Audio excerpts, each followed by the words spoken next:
ছাপিকে মাটি চাপা দিয়ে মেরে ফেলার আগে রনিতের হাত থেকে এবার উদ্ধার করলো দীপ। হ্যাঁ বন্ধুরা, এমনটা হতে চলেছে আজকের পর্বে। বিস্তারিত জানতে ভিডিওটিতে লাইক দিয়ে চ্যানেলটিকে সাবস্ক্রাইব করে পুরো ভিডিওটি তোমরা দেখতে থাকো। গল্পের শুরুতে আমরা দেখতে পারবো উজ্জয়িনী ম্যাম দীপকে বলতে লাগলো, শুনুন, আপনার আর জাপের ভালোবাসা না দেখে আমি অবাক হয়ে যাচ্ছি। এদিকে আমাদের প্রত্যেকটা মিশন ফেল করছে আপনার জন্য।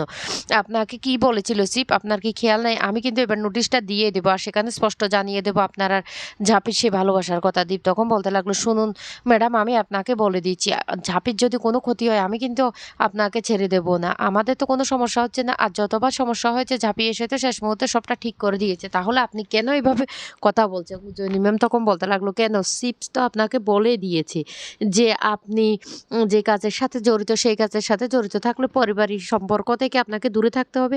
আর এখন আপনি এটা কি করছেন? কি করছেন? আপনি তো ঝাঁপির প্রেমে হাবুডুবু কাটছেন, আর সেই জন্য আমাদের প্রত্যেকটা মিশন ফেল করতে হচ্ছে। সেটা আমি কিছুতে মেনে নেব না, আমি স্পষ্ট সেটা জানিয়ে দেব। আপনি কি সব কিছু ভুলে গিয়েছেন? তখন দীপের মনে পড়ে যায়, কারণ দীপকে সিপ বলেছিল, তুমি এই কাজ থেকে বেরোতে পারবে না, তুমি আমাদের অনেক গোপন তথ্য জেনে গেছো, তারপরে তোমাকে এখানে থাকতে হলে জাপিকে ডিভোর্স দিতে হবে।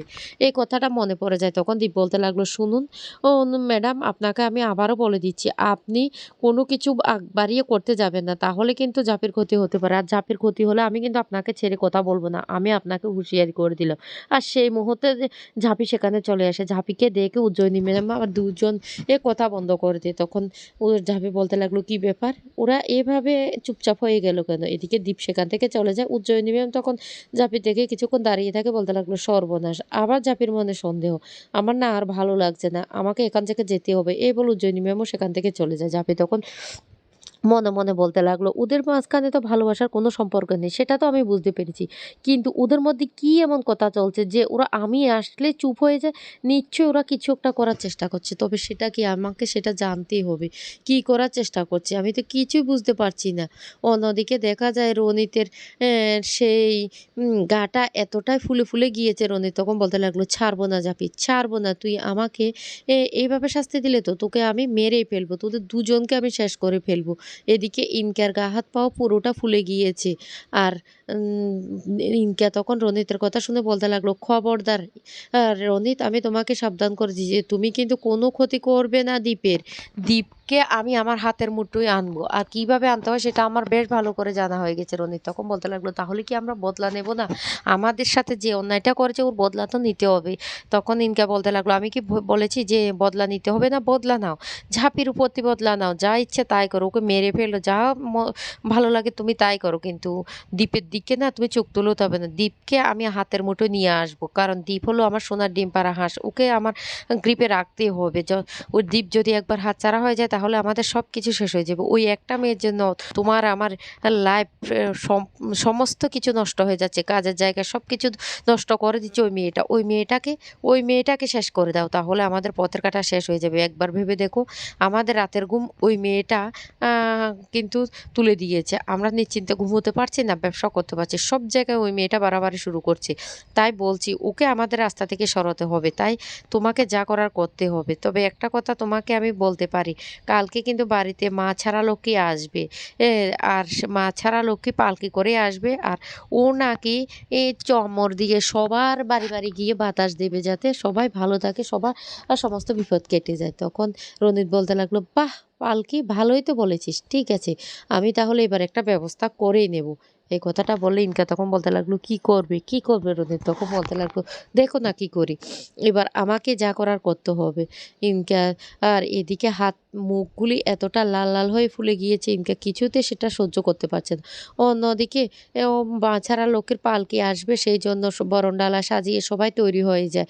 আর তখনই কাসাই বলতে লাগলো, এ জাপি, ঠাম্মি বলে দিয়েছে ঠাম্মির শরীরটা ভালো নেই, ঘরের মধ্যে আছে, তাই কি কি নিয়ম করতে হবে সেটা তোকে বলে দিতে। তখন জাপি বলতে লাগলো, তোকে বলতে হবে না কাসাই, আমি সবটা জানি, প্রত্যেক বছর তো আমি নিজে চোখে দেখেছি, আমি একটু একটু একটু একটু করে সব দেখতে পেয়েছি, আর সব কিছু আমার মনে আছে। কাসাই তখন বলতে লাগলো, যাক বাবা, তোকে কিছু বলতে যাব, তুই এটা করছিস। আর তখন বলতে লাগলো, এতটা দেরি হচ্ছে কেন? দীপ এই কথাটা বললে তখন দীপের বাবা বলতে লাগলো, আরে ওরা চলে আসবে, চলে আসবে, ওরা ক্ষীরগঞ্জ থেকে বেরিয়ে গেছে, ওরা চলে আসবে। তখন চুন্নি বলতে লাগলো, ও জেঠি, বরণটা কে করবে? তখন দীপের মা বলতে লাগলো, "আমি তো বলেই দিয়েছি ঝাঁপি করবে।" তাহলে এদিকে ইনকা আর রনিত উপরে দাঁড়িয়ে সবটা দেখতে থাকে। ইনকা তখন বলতে লাগলো, "কিরে রনিত এখনো তো পালকি আসলো না।" তখনই রনিত বলতে লাগলো, "দেখবি এই আসলো" বলে। আর সাথে, সাথে পালকি চলে আসে। পালকির সাথে যারা এসেছে তাদেরকে দেখে দীপের বাবার সন্দেহ হয়। দীপের বাবা তখন বলতে লাগলো, "এরা কারা? এদেরকে তো কাউকে চিনতে পারছি না।" তখন সেখানে কাঁসাই গিয়ে বলতে লাগলো, "ও বাবা তুমি এত কথা বলো না তো, মা ছাড়া লোকে আমাদের বাড়িতে এসেছে। ওকে বরণটা করতে দাও। এই জাপি যা গিয়ে বরণটা করে নে তো।" তখন দীপের মাও বলতে লাগলো, "তোমার কি খেয়াল আছে? তুমি অনেকদিন পর্যন্ত ক্ষীরগঞ্জ যাওনি। এত লোকের কথা তোমার খেয়াল আছে? ঠিক আছে, ঝাঁপি যা গিয়ে বরণটা করে নে তো।" আর ঝাঁপি যেই মুহূর্তে বরণটা করতে যাবে তখন ওরা ধুনো যেতে এত ধুঁয়ো দিতে থাকে, কেউ চোখ মুখে কিছু দেখতে পায় না। পুরো বাড়ি ধুঁয়োময় হয়ে যায়। তখন কাঁসাই বলতে লাগলো, "ঝাঁপি এদিকে চলে আয়। এতটা ধুঁয়ো যে কিছুই দেখা যাচ্ছে না। দরকার পড়লে পরে বরণটা করবি।" রনিত তখন বলতে লাগলো, "ঝাঁপি যে ধরনের মেয়ে না, ঝাঁপি কিছুতেই মাঝপথে ছেড়ে দিয়ে আসবে না। ঠাকুরের প্রতি ওর একনিষ্ঠ ভক্তি। ও বরণটা করবে। আমার তাতে কোনো বিশ্বাস নিশ্চিন্তে বিশ্বাস আছে।" আর এদিকে ঝাঁপি বরণটা করতে যায়, অন্যদিকে দীপের বাবারও শ্বাসকষ্টটা বেড়ে যায়। তখন দীপ তার বাবাকে নিয়ে একটু দূরে চলে যায় আর বলতে লাগলো, "ও বাবা তুমি ঠিক আছে তো?" এদিকে ঝাঁপি বরণ করার পরে হঠাৎ করে দেখতে পায় যে বরণডালাটা নিচে পড়ে আছে আর ওই লোকগুলি বেরিয়ে গেছে। তখন ঝাঁপিকে কোথাও দেখতে পায় না। দীপের মা তখন বলতে লাগলো, "মেয়েটার না আক্কেল দেখে আমি বাঁচি না। এইভাবে বরণডালাকেও মাটিতে ফেলে রাখে। কোথায় গিয়েছে? কোথায়?"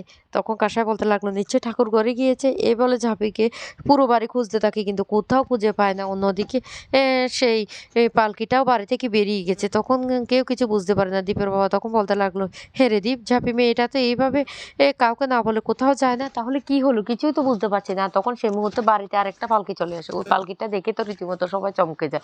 দামোদর বাবু তখন বলতে লাগলো, "আরে আপনারা আপনারা পালকি নিয়ে এসেছেন। একটু আগে তাহলে কারা পালকি নিয়ে এসেছে?" তখন ওই লোকগুলো বলতে লাগলো, "আমরা তো জানি না। আমরা তো জানি আমাদের পালকিটাই আসবে।" তখন দীপ বলতে লাগলো, "বাবা তাহলে এটা কি নকল পালকি? তাহলে ঝাঁপি গেল কোথায়?" তখন কাসাইরাও বলতে লাগলো, "ঝাঁপি তাহলে গেল কোথায়?" দীপ তখন বলতে লাগলো, "আমাদের আর অপেক্ষা করলে চলবে না। নিশ্চয়ই এখানে কোনো বড়সড় ষড়যন্ত্র হয়েছে। আমাদেরকে একবার বাইরে বেরিয়ে দেখতে হবে।" এই বলে দীপ, কাসাই, চুন্নিরা বাড়ি থেকে বেরিয়ে যায়। অন্যদিকে দেখা যায় দীপের মাও বলতে লাগলো, "সর্বনাশ! ঝাঁপি কোথায় গিয়েছে? কোথায় গিয়েছে ঝাঁপি?" এদিকে দীপের বাবা কান্না করতে থাকে আর বলতে লাগলো, "মেয়েটা কোথায় চলে গিয়েছে? কোথায় হারিয়ে গেছে? সেটাই তো বুঝতে পারছি না।"